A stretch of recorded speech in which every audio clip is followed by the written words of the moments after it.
Hello everyone and welcome back to This Week in Space. What a week! SpaceX came within milliseconds of launching Starship Flight 13 before the onboard computer suddenly aborted the mission. We'll take a deep dive into exactly what happened and why this might actually be good news. Then we will break down the entire Starship launch sequence from propellant loading all the way to the engine ignition, so you will know exactly what's happening during those final 50 minutes before liftoff. We'll also look at NASA's latest Artemis III update. Is the mission really on track for 2027? And can SpaceX and Blue Origin deliver everything NASA needs in time? Let's dive in. Let's start with Starship. First day's launch looked absolutely perfect. The weather was excellent, fuel loading went smoothly, no major issues appeared during the countdown. Then came the final seconds. The ignition sequence started and suddenly, abort. The onboard computer stopped the launch literally at T-0. At first, nobody knew why. Only a few minutes later, Elon Musk explained what had happened. Several Raptor engines on the Super Heavy booster failed to ignite correctly. According to the telemetry, 4 of the 33 engines did not light as expected. The launch computer immediately recognized that the booster wasn't producing the required thrust and automatically aborted the launch. Elon Musk later confirmed that SpaceX plans to replace 2 Raptors before making another attempt. And honestly, this is exactly what you want to happen. A rocket should never launch unless every critical system is working perfectly. The automated abort system did its job. Without it, SpaceX could have lost an entire vehicle worth billions of dollars. Instead, they will replace the engines, run additional checks and try again. At the moment, SpaceX is targeting Monday or early next week, assuming the engine replacement and final inspections go as planned.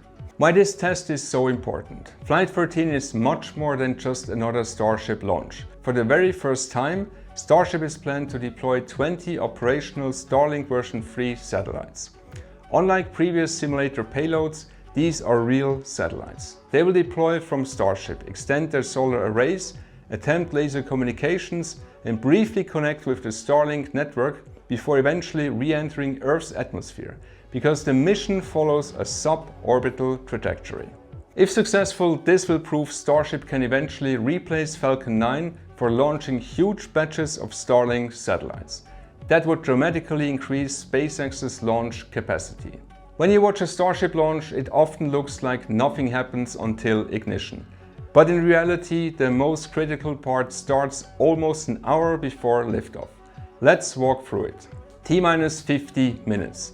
This is when SpaceX begins propellant loading. You will often hear the call, go for load. This means liquid methane and liquid oxygen begin flowing into both the Super Heavy booster and the Starship upper stage. These propellants are incredibly cold. Liquid oxygen is around minus 183 degrees Celsius. Liquid methane is roughly minus 162 degrees.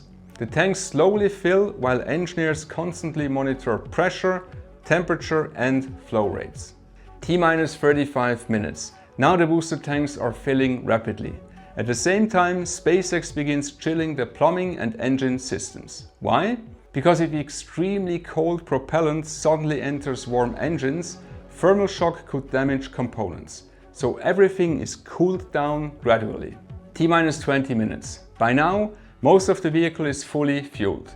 Engineers are watching thousands of sensors in real time. Tank pressures, valves, temperatures, engine health, hydraulics, flight computers, everything is checked continuously. At this point, the rocket weighs more than 5,000 metric tons. T-minus 10 minutes. Now the countdown becomes almost entirely automated. The flight computers take over. The launch director no longer manually controls the sequence.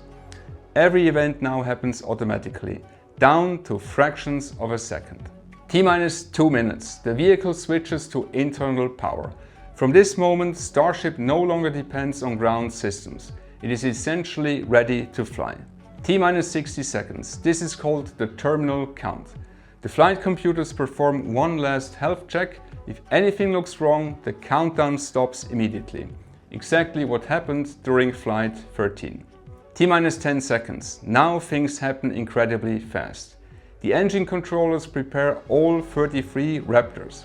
valves begin opening, the turbopumps spin up, ignition systems activate, thousands of kilograms of methane and oxygen begin flowing every second. T-0, the Raptors ignite. Unlike Falcon 9, Starship lights all of its booster engines almost simultaneously. Within milliseconds, the computers verify that every engine reaches the required chamber pressure. If even a few critical engines don't perform correctly, the launch is aborted. And that's exactly what saved Flight 13. The software saw something it didn't like and stopped the launch before the vehicle ever left the pad. It may have looked dramatic, but from an engineering standpoint, it was actually a successful safety system doing exactly what it was designed to do. Now let's move from Starship to the Moon. NASA released another major update this week, and it's clear the agency is moving full steam ahead toward Artemis III. The current target remains mid to late 2027. Across Kennedy Space Center, technicians are assembling the giant Space Launch System rocket, testing Orion hardware, and already running launch simulations with mission control teams.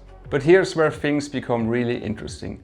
Unlike Apollo, Artemis III isn't just one spacecraft. It's actually a chain of multiple missions that all have to work perfectly.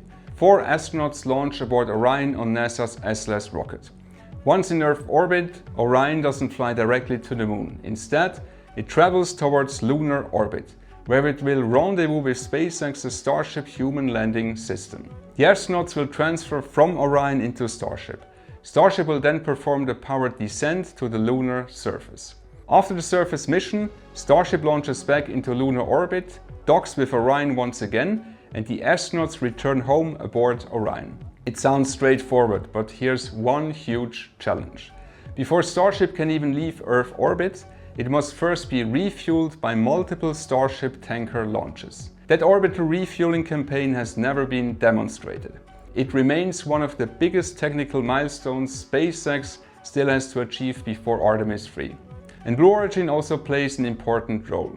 Although Blue Moon is not the Artemis III lander, NASA is developing it alongside SpaceX's system for later Artemis missions as part of a dual provider strategy. So, is 2027 realistic? Personally, I think it's possible, but only if SpaceX can demonstrate reliable orbital refueling over the next year. That is probably the single biggest milestone standing between Starship and astronauts walking on the Moon again. This Monday marks exactly 50 years since one of the greatest moments in space exploration. On July 20th, 1976, NASA's Viking 1 became the first spacecraft to successfully land on Mars and operate there for an extended period. Back then, the United States and the Soviet Union were still competing in the space race. After the Soviets had many early successes, America took the lead in planetary exploration with the Viking program. Viking 1 returned the first high-quality images from the Martian surface, analyzed the soil, searched for signs of life, and transformed our understanding of Mars. Without Viking, there would be no Spirit, Opportunity, Curiosity, or Perseverance today. The James Webb Space Telescope has made another incredible discovery. Astronomers found a third planet in the famous Beta Pictoris system. Instead of taking a direct image, Webb detected the planet by studying the chemical fingerprint of its atmosphere. This is an exciting breakthrough because it could allow astronomers to discover many more hidden planets inside dusty planetary systems. And there's another exciting exoplanet discovery. Astronomers have detected what appears to be the first atmosphere around a rocky planet located inside the habitable zone. The planet is called LHS 1140b and lies about 50 light years from Earth. Its atmosphere appears to be rich in helium. This doesn't mean we've found life, but it makes LHS 1140b one of the most exciting targets in the search for potentially habitable worlds. Let's stay in Earth orbit. As space becomes more crowded, avoiding collisions is becoming a serious challenge. According to SpaceX, the Starlink constellation performed more than 350,000 collision avoidance maneuvers over the past year. That means, on average, every Starlink satellite now performs roughly one avoidance maneuver every week.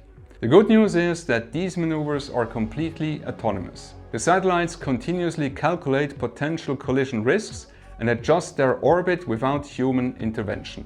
Each Starlink satellite carries krypton or argon ion propulsion, giving it enough propellant for years of station keeping, orbit raising, deorbiting and many collision avoidance maneuvers. While SpaceX doesn't publish an exact maximum number of avoidance burns, the propulsion system is designed to support the satellite's full operational lifetime of around 5 years. As more satellites enter orbit, collision avoidance will only become more important. Finally, let's travel to the edge of our solar system. NASA's New Horizons spacecraft has just awakened after its longest ever hibernation of 321 days. The spacecraft is now almost 9.5 billion kilometers from Earth and continues sending valuable scientific data from the Kuiper belt. Many people ask whether New Horizons will visit another object after Pluto. At the moment, NASA has not identified another Kuiper belt object that the spacecraft can realistically reach with its remaining fuel. So for now, New Horizons will continue studying the outer solar system and the mysterious environment beyond Pluto. Even after almost 20 years in space, the mission is still helping us explore one of the least understood regions of the solar system.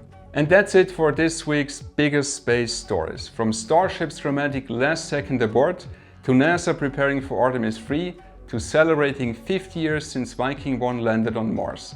It's another reminder that space exploration never slows down. If you enjoyed this episode, don't forget to like the video, subscribe to the channel, and let me know in the comments which story fascinated you the most this week. Thanks for watching, and I'll see you next time here on Alex SpaceX Talks.